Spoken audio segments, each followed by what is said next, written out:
कधी विचार केलाय का की तुमच्या नातवंडांना ताकद देणारं फळ तुमच्यासाठी मात्र साखरेचा बॉम्ब किंवा पोटाचा आजार ठरू शकतं?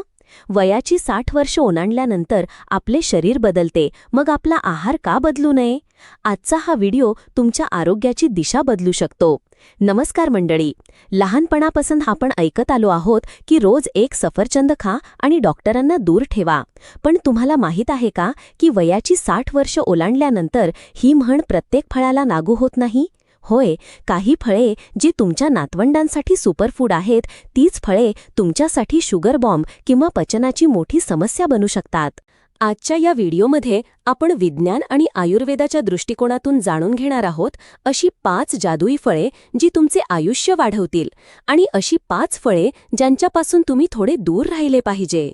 वाढत्या वयासोबत आपले शरीर बदलते, त्यामुळे फळे निवडण्याची पद्धतही बदलली पाहिजे आणि या 4 गोष्टींची नेहमी काळजी घेतली पाहिजे.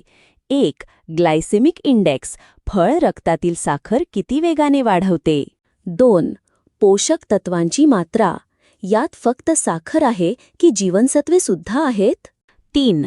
पचनास सुलभता, तुमचे पोट हे फळ सहज पचवू शकेल का. 4. आयुर्वेदिक संतुलन, हे फळ शरीरात वात, पित्त किंवा कफ तर वाढवत नाही ना. 60 वर्षानंतर शरीरासाठी वरदान ठरणारी 5 जादुई फळे. आता बोलूया त्या 5 फळांबद्दल जी वयाच्या 60 वर्षानंतर तुमच्या शरीरासाठी कोणत्याही वरदानापेक्षा कमी नाहीत. ही फळे तुम्हाला केवळ ऊर्जाच देणार नाहीत, तर म्हातारपणातील सामान्य आजारांशी लढण्याची ताकदही देतील. क. आवळा, म्हातारपण रोखणारे अमृत. आयुर्वेदात आवळ्याला रसायन म्हटले गेले आहे, म्हणजेच अशी गोष्ट जी शरीराला पुन्हा तरुण ठेवते. यामध्ये संत्र्यापेक्षा 20 पट जास्त व्हिटॅमिन सी असते. 60 नंतर आपली रोगप्रतिकारशक्ती कमी होऊ लागते. आवळा तिला पोलादी बनवतो, मोतीबिंदूचा धोका कमी करतो आणि केस पांढरे होण्यापासून किंवा गळण्यापासून रोखतो. जर तुम्हाला कच्चा आवळा खूप आंबट वाटत असेल तर तुम्ही तो उकळून त्यावर थोडेसे काळे मीठ भुरभुरून खाऊ शकता. लक्षात ठेवा, आवळ्याचा मुरंबा त्यात असलेल्या साखरेमुळे नुकसान करू शकतो, त्यामुळे ताजे फळ किंवा सुकलेली पावडर खाणेच अधिक उत्तम. 2. जांभूळ, मधुमेहावर नैसर्गिक उपाय. जर तुम्हाला शुगर असेल किंवा तुम्ही प्री डायबेटिक असाल तर जांभूळ तुमचा सर्वात चांगला मित्र आहे. यामध्ये जांबोलिन आणि जांबोसिन नावाचे घटक असतात जे रक्तातील साखरेची पातळी अचानक वाढू देत नाहीत. हे स्टार्चचे साखरेत रूपांतर होण्याची प्रक्रिया मंदावते. वाढत्या वयात हिरड्या सैल होऊ लागतात. जांभळाचा तुरटपणा त्यांना घट्ट ठेवण्यास मदत करतो. जांभूळ कधीही रिकाम्या पोटी खाऊ नका आणि एक खाल्ल्यावर लगेच दूध पिऊ नका. 3. पपई, पोटाच्या प्रत्येक समस्येवर उपाय. जसजसे वय वाढते तसतसे आपले चयापचय मंदावते आणि बद्धकोष्ठता ही एक कायमस्वरूपी समस्या बनते. पपईमध्ये पपेन नावाचे एन्झाईम असते जे प्रथिने पचवण्यास खूप मदत करते. हे पोट साफ ठेवते, ज्यामुळे गॅस आणि ॲसिडिटी होत नाही. यात असलेले लायकोपीन आणि व्हिटॅमिन सी खराब कोलेस्ट्रॉल कमी करण्यास मदत करतात, ज्यामुळे हार्ट अटॅकचा धोका कमी होतो. पपई सकाळी नाश्त्यामध्ये घेणे सर्वात जास्त फायदेशीर आहे. 4. डाळिंब, रक्त बनवणारी मशीन. डाळिंब हे केवळ एक फळ नसून नसा आणि हृदयासाठी एक टॉनिक आहे.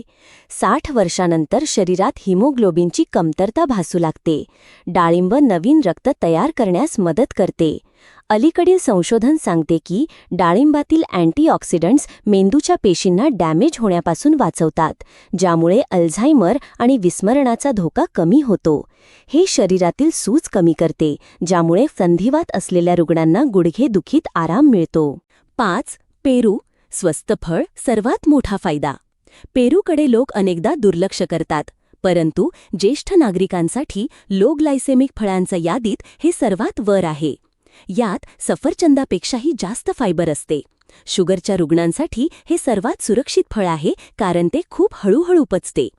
पेरूमध्ये केळी इतकेच पोटॅशियम असते, जे हाय ब्लड प्रेशर नियंत्रित करण्यासाठी आवश्यक आहे. जर तुमचे दात कमकुवत असतील तर पेरू कापून त्याचा मधला बियांचा भाग काढून टाका आणि फक्त बाहेरचा मऊ भाग खा. हे फळ दुपारच्या वेळी खाणे सर्वात उत्तम.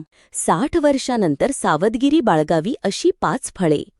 आता अशा फळांबद्दल बोलूया ज्यांना आपण खराब म्हणणार नाही, परंतु 60 वर्षांच्या वयानंतर ती तुमच्या शरीरासाठी एक आव्हान बनू शकतात. यांचे सेवन करताना तुम्हाला खूप काळजी घेण्याची गरज आहे. क्रिटिकल आंबा, साखर आणि कॅलरीचा बॉम्ब. आंब्याला फळांचा राजा म्हटले जाते, पण यामध्ये असलेली फ्रुक्टोज म्हणजेच नैसर्गिक साखर ज्येष्ठांसाठी चिंतेचा विषय आहे. आंब्याचा ग्लायसेमिक इंडेक्स मध्यम ते उच्च असतो. जर तुम्हाला मधुमेह असेल तर आंबा खाल्ल्याच्या 30 मिनिटात तुमची ब्लड शुगर वेगाने वाढू शकते. आयुर्वेदानुसार जास्त आंबा खाल्ल्याने शरीरात पित्त वाढते, ज्यामुळे छातीत जळजळ आणि अंगावर रॅशेस येऊ शकतात. जर आंबा खायचाच असेल तर दिवसातून फक्त 2 फोडी खा. रात्रीच्या वेळी आंबा कधीही खाऊ नका आणि जेवणासोबत घेण्याऐवजी त्याला वेगळ्या स्नॅक्ससारखे घ्या. 2. चिकू, नैसर्गिक कँडी. चिकू दिसायला अगदी साधाभोळा वाटतो, पण तो साखरेचा खजिना आहे. एका मध्यम आकाराच्या चिकूमध्ये साधारण 10 ते 15 ग्रॅम साखर असते. 60 ओलांडल्यावर जेव्हा आपले शरीर साखरेवर लवकर प्रक्रिया करू शकत नाही, तेव्हा हे फळ थेट वजन वाढवण्याचे आणि मधुमेह बिघडवण्याचे काम करते. यातील कर्बोदके तुम्हाला लगेच ऊर्जा तर देतात, पण तितक्याच लवकर तुम्हाला सुस्तही बनवू शकतात. जर तुमचे वजन जास्त असेल किंवा शुगर अनियंत्रित राहत असेल तर चिकू तुमच्या आहारातून पूर्णपणे काढून टाकणेच शहाणपणाचे आहे. 3. सीताफळ, कफ आणि साखरेची समस्या. सीताफळ चवीला लाजवाब असते, पण त्याचे 2 मोठे तोटे आहेत जे ज्येष्ठांवर परिणाम करतात. आयुर्वेदानुसार याची प्रवृत्ती खूप थंड असते. वयाच्या 60नंतर अनेकदा फुफ्फुसात कफ आणि सांध्यांमध्ये वाताची समस्या असते. सीताफळ खाल्ल्याने सर्दी, खोकला आणि सांध्यांची जकडण वाढू शकते. यात बिया खूप असतात आणि याचा गर खूप घट्ट असतो, ज्यामुळे कमकुवत पचनसंस्था असलेल्या वृद्धांना पोट फुगण्याचा त्रास होऊ शकतो. कलिंगड, किडनी आणि रात्रीच्या झोपेवर परिणाम. कलिंगडात 92% पाणी असते, जे ऐकायला खूप चांगले वाटते, पण ज्येष्ठांसाठी यासोबत 2 अडचणी आहेत. कलिंगडाचा ग्लायसेमिक इंडेक्स जवळपास 72 असतो, जो खूप जास्त आहे. हे रक्तात अत्यंत वेगाने साखर सोडते. वयानुसार मूत्राशयावरील नियंत्रण कमी होऊ लागते.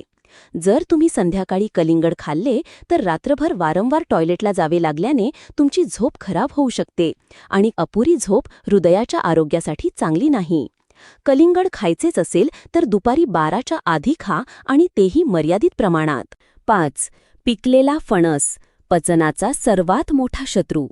पिकलेला फणस हा फळांच्या श्रेणीत येतो आणि तो अत्यंत चविष्ट असतो, पण 60+ वाल्यांसाठी तो खूप जड पडतो. फणस पचवण्यासाठी शरीराला खूप जास्त ऊर्जा आणि पाचक रसांची गरज असते. वृद्धांमध्ये अनेकदा पचन अग्नी मंदावलेला असतो, ज्यामुळे फणस खाल्ल्यावर पोटदुखी, गॅस आणि बद्धकोष्ठितेची समस्या होऊ शकते. जिथे पपई पोट साफ करते, तिथे पिकलेला फणस पोट जाम करू शकतो. जर तुम्हाला आधीच पचनाची कोणतीही समस्या असेल तर पिकलेल्या फणसापासून 4 हात लांबच राहा. माझ्या मैत्रिणींनो आणि मित्रांनो, शेवटी एकच गोष्ट सांगेन, वयाची 60 वर्षे म्हणजे काही निवृत्तीचे वय नाही, तर ही तर आपल्या आवडीचे जीवन जगण्याची सुरुवात आहे. आपण आपले अर्धे आयुष्य मुलांना वाढवण्यात आणि जबाबदाऱ्या पार पाडण्यात घालवले. आता वेळ आहे स्वतःची काळजी घेण्याची. लक्षात ठेवा, आपले शरीर एका मंदिरासारखे आहे. तुम्ही यात काय टाकत आहात हेच ठरवेल की येणारी 20 ते 30 वर्षे तुम्ही काठीच्या आधाराने चालणार की तुमच्या नातवंडांसोबत बागेत धावणार. फळे ही निसर्गाची देणगी आहेत, फक्त गरज आहे ती योग्य समजुतीने त्यांना स्वीकारण्याची. जर आज तुम्ही या व्हिडिओतून काहीही नवीन शिकला असाल तर ते तुमच्या डायरीत लिहून ठेवा आणि उद्या सकाळच्या नाश्त्यापासूनच हा बदल सुरू करा. तुमचे आरोग्य केवळ तुमचे नाहीये, तुमच्या संपूर्ण कुटुंबाचा आनंद तुमच्याशी जोडलेला आहे. तुम्ही निरोगी राहाल तरच घरात चैतन्य राहील. खाली कमेंट करून मला नक्की सांगा की तुमचे सर्वात आवडते फळ कोणते आहे. हसत रहा, आनंदी रहा आणि रोज काहीतरी नवीन शिकत रहा, जेणेकरून तुम्ही निरोगी राहाल. मी आहे तुमची आरोग्य मैत्रीण डॉक्टर संगीता जाधव.